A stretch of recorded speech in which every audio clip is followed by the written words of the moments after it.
Hello friends.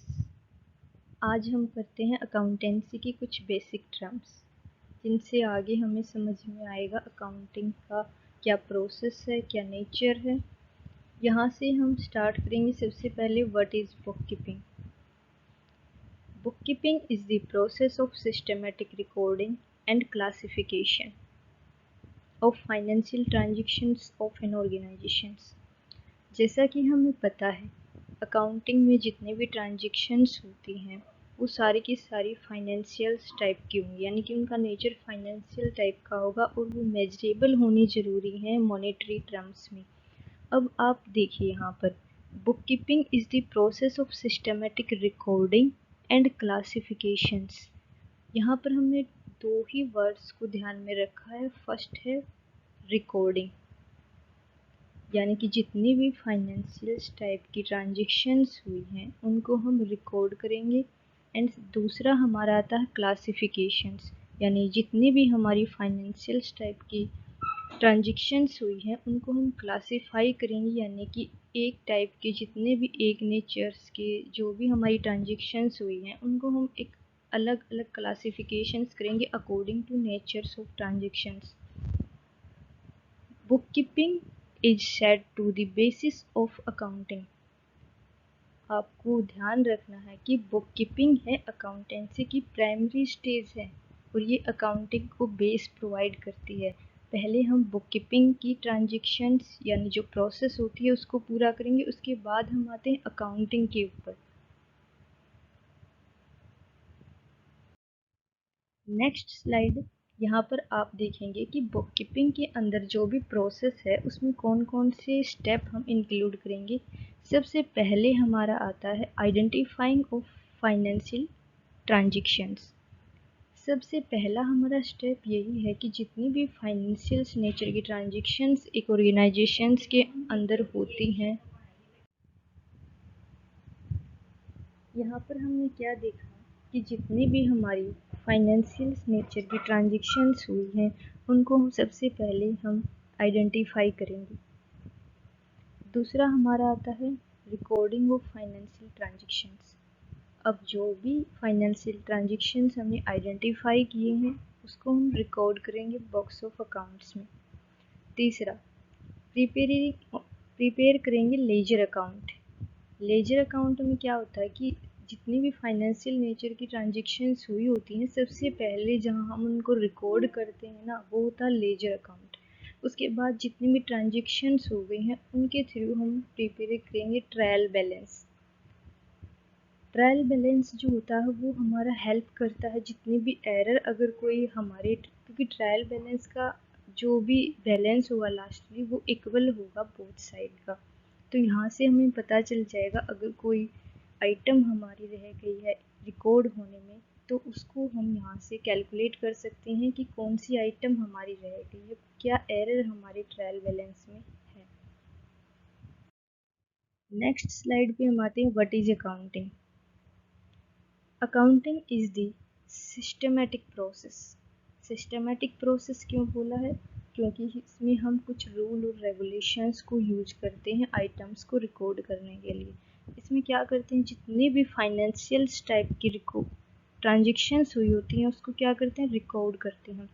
इसमें एक process जो है वो आप देखिए। सबसे पहले यहाँ पर हम समराइज करेंगे जो भी डाटा हमने बुक कीपिंग जो कि हमारी प्राइमरी स्टेज थी, और सेकेंडली हम फिर आते हैं अकाउंटिंग के ऊपर। जो डाटा हमने आइडेंटिफाई कर लिया था, रिकॉर्ड कर लिया था, लेजर अकाउंट हमने बना लिया था, ट्रायल बैलेंस बना लिया था, उसके बाद उस डाटा की हेल्प से हम जो भी डाटा हमने कलेक्ट किया था सारा का सारा उसकी हेल्प से हम डाटा को समराइज करते हैं, उसको एनालाइज करते हैं एंड रिपोर्ट करते हैं दीज ट्रांजेक्शन्स। क्या होता है बुक कीपिंग तो हमारी केवल प्राइमरी स्टेज है, वहाँ से तो हमने केवल ट्रांजेक्शन्स को रिकॉर्ड किया है लेकिन वहाँ हमने कोई रिजल्ट नहीं निकाला है। लेकिन जो अकाउंटिंग है वहाँ से हम समराइज करते हैं, यहाँ से हमें कुछ रिजल्ट्स देखने को मिलेंगे हमारी फाइनेंशियल ट्रांजेक्शन्स की हेल्प से। लेकिन जो बुक कीपिंग की थी ना, बुक कीपिंग में तो केवल हम अपनी ट्रांजेक्शन्स को रूल एंड रेगुलेशंस के अकॉर्डिंग केवल और केवल रिकॉर्ड करते हैं, लेकिन अकाउंटिंग के अंदर जो भी डाटा हमने कलेक्ट कर रखा था उसको समराइज करके, एनालाइज करके और रिपोर्ट करके financial positions of any organisations जो होती है उसको हम यहाँ पर कंक्लूड करते हैं। अब कई बार हम देखते हैं कि बुक कीपिंग जो होती है वो किस टाइप की होती है। बुक कीपिंग रूटीन नेचर की होती है और जो हमारी अकाउंटिंग होती है वो हमारी एनालिटिकल नेचर की होती है। बुक कीपिंग का काम तो कोई भी जूनियर स्टाफ कर सकता है, लेकिन अकाउंटिंग का जो काम है वो सीनियर स्टाफ के द्वारा ही किया जाएगा। अब कई बार हम बात करते हैं कि बुक कीपिंग कौन करेगा, अकाउंटिंग कौन करेगा। बुक कीपिंग तो जिसको नॉर्मल नॉलेज है वो भी कर सकता है, लेकिन अकाउंटिंग के लिए हमें स्पेसिफिक नॉलेज की आवश्यकता होती है। अब एक इम्पोर्टेंट पॉइंट है, यहाँ से हम देखिए, accounting is called the language of business. क्यों क्यों बोलते हैं हम अकाउंटिंग को लैंग्वेज ऑफ बिजनेस? क्योंकि अकाउंटिंग जो होती है वो प्रोवाइड करती है इंफॉर्मेशन। इसको हम सोर्स ऑफ इंफॉर्मेशन भी कह सकते हैं। ये वर्क करती है as the source of information. क्यों क्यों करती है? क्योंकि आप अकाउंटिंग की हेल्प से जो भी डाटा कलेक्ट किया था उसको समराइज करके कुछ ना कुछ रिजल्ट निकालते हैं। उससे पता चलता है कि प्रॉफिट हुआ, लॉस हुआ है, या फिर आपको क्या आपकी फाइनेंशियल पोजीशंस है। फिर आपको जितनी भी लास्टली इंफॉर्मेशन मिलती है आप रिलेवेंट पार्टीज़ को देते हैं, जैसे हमारे क्रेडिटर्स हो गए, फाइनेंशियल इंस्टीट्यूशंस हो गए, हमारे इन्वेस्टर हो गए, एम्प्लॉयज़ हो गए। वो सारी की सारी इंफॉर्मेशंस उनके लिए रिलेवेंट होती है। उनकी हेल्प से वो आगे डिसीजन ले पाते हैं। अब हम करते हैं ऑब्जेक्टिव ऑफ अकाउंटिंग। सबसे पहला हमारा आता है systematic recording of business transactions. Systematic recording क्यों बोल रहे हैं? क्योंकि अकाउंटिंग के अंदर जितने भी फाइनेंशियल नेचर की ट्रांजैक्शंस होती हैं उनको हम according to rule and regulations completely record करते हैं। जब हमारी ये फाइनेंशियल नेचर की ट्रांजैक्शंस रिकॉर्ड हो जाती हैं उसके बाद हम लॉजिकली इनको समराइज करेंगे, क्लासीफाई करेंगे। क्यों? ताकि हम कोई रिजल्ट यहाँ से निकाल सकें। सेकंड हमारा आता है ascertainment of result. Her organisations, अगर ऑर्गेनाइजेशंस एस्टेब्लिश हुआ है तो वो ये भी जानना चाहता है कि उसको प्रॉफिट हुआ या लॉस हुआ। नॉर्मली हम देखते हैं हर ऑर्गेनाइजेशंस प्रॉफिट ही अर्न करना चाहता है, लेकिन लॉस भी उसको हो सकता है। यहाँ पर हम ये ऑर्गेनाइजेशन यही जानना चाहेगा कि उसको लॉस हुआ है या फिर प्रॉफिट हुआ है। थर्ड हमारा आता है ascertain of the financial position of balance sheet.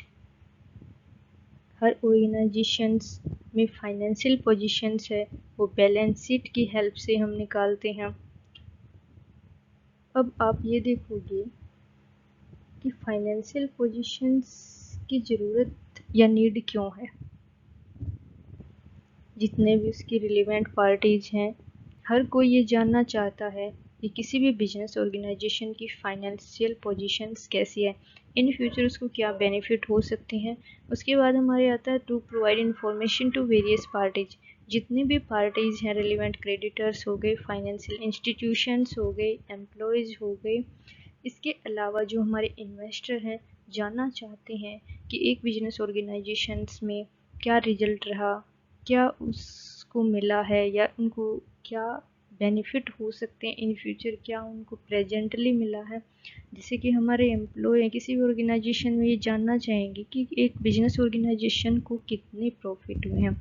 उसके बेस पर वो ये सोच सकते हैं कि क्या उनको बोनस मिल सकता है या कोई अदर बेनिफिट मिल सकते हैं। लास्टली हमारा आता है to know the solvency of the positions. कोई भी बिजनेस ऑर्गेनाइजेशंस है उसकी सॉल्वेंसी ऑफ पोजीशन है उसको भी रिलेवेंट पार्टी जानना चाहेंगी। जैसे कि शॉर्ट रन में लिक्विडिटी पोजीशंस को हम देखते हैं और लॉन्ग रन में हम सॉल्वेंसी ऑफ बिजनेस पोजीशंस को हम देखें। Thank you. आपको वीडियो अच्छा लगा हो तो लाइक करें, शेयर करें, सब्सक्राइब करें।